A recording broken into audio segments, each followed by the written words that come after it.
আমি তো ভয়ঙ্করভাবে ভূত ভয় পাই।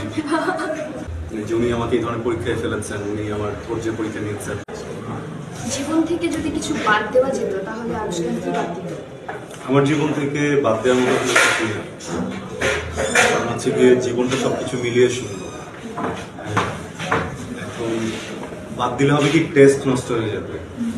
ঝাল, শুধু ঝাল কিন্তু আমরা আসলে কেউই খেতে পারবো না। যদি শুধু কাঁচামরিচ দিই, এটা কেউ পছন্দ করবো না। কিন্তু কোনোভাবে যদি তরকারিতে ঝালটা না থাকে তখন কিন্তু তরকারিটা মজা হবে না। লাইফে আসলে সবকিছু দরকার। আমার যেসব বিটার এক্সপিরিয়েন্সেস আছে, আমি সৃষ্টিকর্তার কাছে ওগুলোর জন্য অনেক গ্রেটফুল যে উনি আমাকে এই ধরনের পরীক্ষায় ফেলেছেন, উনি আমার ধৈর্যের পরীক্ষা নিয়েছেন। এইসব কারণেই হয় কি, যখন একটু হ্যাপি মোমেন্টস আসে, যখন একটু খুশি হওয়ার সুযোগ হয়, তখন খুশিটুকু অনেক খুশি মনে হয়, অনেক হ্যাপি মোমেন্ট ক্রিয়েট হয়, যেটা আসলে সরোজ না থাকলে হতো না।